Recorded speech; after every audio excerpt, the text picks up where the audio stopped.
Tradicionālās prasmes pastāv tik ilgi, kamēr tām ir vieta cilvēka dzīvē, kamēr tās tiek glabātas, izmantotas un nodotas tālāk. Latgales kultūrvēsturiskais mantojums ir varens.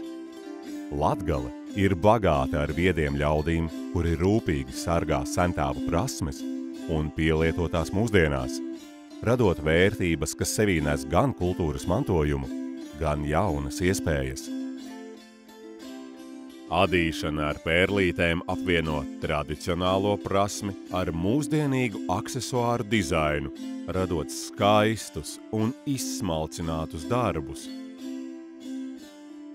Labdien! Mani sauc Lāsma. Teikšu par sevi tā, ka pirmām kārtām esmu Daugavpiliete, Daugavpils patriote. Otrām kārtām esmu latgaliete, un tad esmu arī latviete.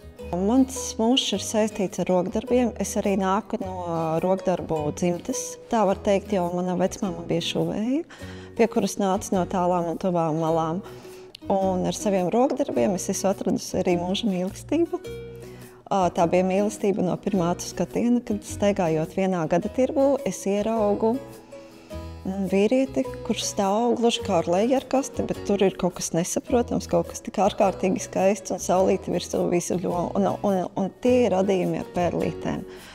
Tautas valodā saukti mauči, un senos laikos sievas nēsāja, uzkūtējot kreklam, jakai, piedurklē, spaiņi nostiep rokas, un tad attiecīgi pagarinās piedurklē un cilda arī pulsu. Pārējot tad uz mūsdienām, tā var būt kā rota pie vienkrausēna apģērba, akcents un neko citu vairāk nevajag. Tie pērlīši, tāpat kā mūzikā ir 6 notis, tāpat varbūt varavīksnē ir 7 krāsas, un krāsu salikumi var būt bezgalīgi, un raksti var būt bezgalīgi.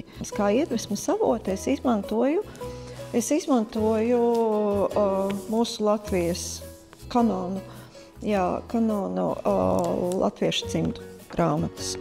Un nedaudz rediģējot un ņemot rakstiņus, krāsu salikumus. Burtiski pāris dienas atpakaļ paskastītē ienāk paziņojums, ka man ir atnācis sūtījums no Japānas. Un tad, kad es atveru to paciņu vaļā, es atceros, ka brīvdabas gada tirgu es iepazinos ar vienu japāņu meiteni, kurā dzīvo ar mūsu latviešu kultūru, kurai Tokio ir savs latviešu veikaliņš. Tiešām pusgada laikā viņa ir dabūjusi to gatavu, un tad šķirstot, es saprotu, ka tās gaumes viņas tā sakrīt, ka mūsu kultūras ir ar gaumi tik tuvas, tik vienotas, un rekur, te ir mani darbiņi iekšā.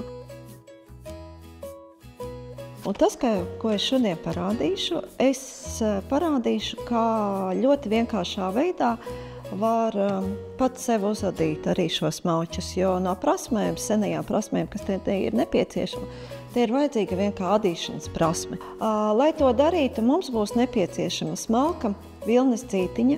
Mūsdienās arī nav jāizmanto to aitu vilnas dzija, mēs izmantojam merīlu vilnu, un tad ņemam ārkārtīgi smalkus 2 pavadienus no šī 2 vai vairākus pavadienus var. Lai adītu maučus, attiecīgi pieskaņotas dzijai tiek izmantotas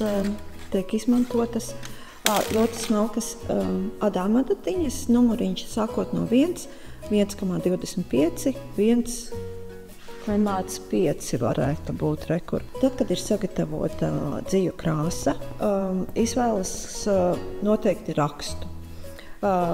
Rakstu var izvēlēties, var izprintēt A4 formātā un jau gatavu mauču rakstu, piemēram, ņemt. Lai sāktu adīt maučus, ir nepieciešams zināt, cik mums vajag valciņus, cik plati būs.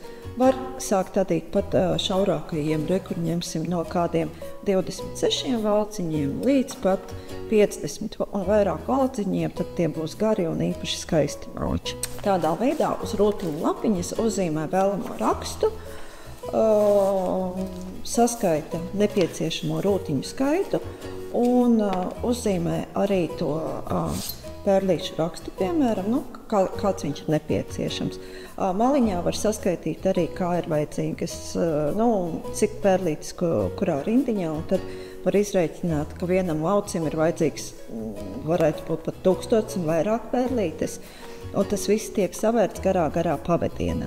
Šodien paņemsim uzvēršanai pēc rakstiņā 2 krāsu rakstiņu ar kontrastēnām pērlītēm, lai dabūtu uz šī resnā vilnas diedziņa. Virsū pērlītes ir speciāli spērļošanai domātas adatas, kurām cilpā iesien parastos polīšu diegu, izveido 6-8 cm garu cilpiņu, un tad caur to cilpu izver lūk šo te vilnas diegu. Sanāk tāda, tā kā ķēdīt, ņemot tā pēc rakstiņa, kur paņemam, man te ir stūrīti atzīmēts, ka man ir nepieciešams 5 zilās pērlītes, es uzlasu uz adatiņas, un tad rekur viņš viegli iziet cauri pērlītēm cauri. Ņemu nākamo rindiņu, te jau ir krāsu rindiņa nāk. Tad es skatos, man ir 1 zila pērlīte, 1 koša pērlīte, atkal 1 zila. Un tā līdz rindas beigām rekur sanāk, ka jāuzlasa ir 5 ziediņiem. Tagad sanāk man tā, ka ir 2 pa 5 pērlītēm. Un lūk, tādā veidā veidojas tas nepieciešamais rakstīns, kas vēlāk tiks arī uzadīts. Man šī rakstiņā ir jau uzadīts savērtas pērlītes arī veselam maucītim, kuram būs kādi 16 raporti atkārtosies. 16 raporti, tas skatāties, te jau ir vairāk nekā metrs. Un tas būs mazs, smalks, vienkāršs maucītis. Sākumā tās pērlītes ir jāizlīdzina, jāizretina pa visu diedziņu, vienmērīgi atstājot kādu mazu posmiņu, kas tiks arī tajā daļā iejādīts. Kādā izstieptas rokas garumā ir apmēram 1 kārta šurpu turpu. Kad sagatavošanās darbi ir pabeigti, nāk pats patīkamākais moments. Un var jau sākt adīt. Tātad, ja man raksta daļā ir 32 valciņi paredzēti, tad vienmēr uzņemam par 1 valciņu vairāk, lai pērlīti noslēptu arī no otras puses, lai viņa neizkristu no valciņā ārā. Un no adīšanas prasmēm te ir jāprot tikai lapiskais valciņš. Ņemam uzmetumu un uzmetam 32 valciņus.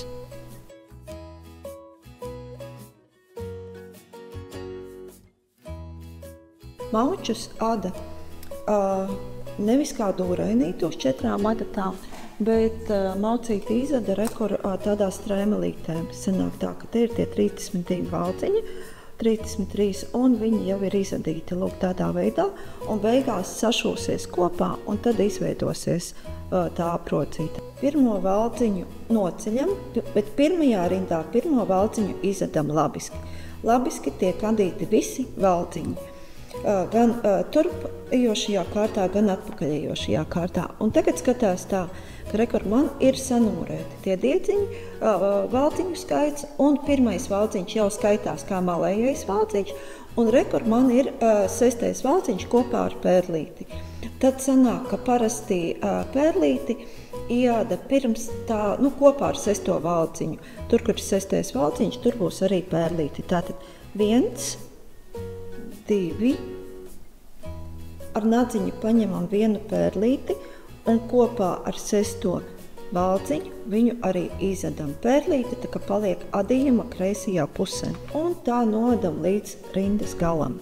Tad, kad ir noadīta pērlīšu kārta, otrā kārta nāk bez pērlīšu rinda, adam tikai labisko adījumu bez pērlītēm. Tā ir visa adīšanas māksla. Iedomājieties, cik vienkārši ir adīt maučus. Un tā ada tik ilgi, kādas 5 stundas, kamēr uzadās nepieciešamais garums vienam gabaliņam. Pēdējo rindu uzada ar pērlītēm, un tad nāks kopā sašūšanas process. Sašūšanas procesam izmanto gana smalku adatu, kas ir domāta izšūšanai, bet ar lielu aci, lai var ievērt to vilnas diedziņu, lai nesirpinās viņš izskrūvējas. Un tad rokdarbinieku valodā to sauc par ketelēšanas dūrienu. Tas notiek tā, ka saliek abas pusītes kopā un tad ņem 1 valdziņu no jau sākuma malas un 2 valdziņus ņem no adatas. 1 un 2.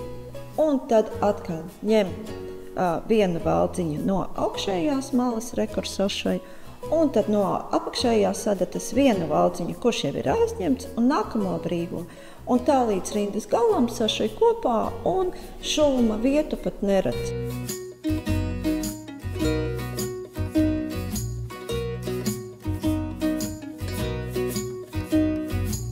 Lai labi ādās un koši nesājas.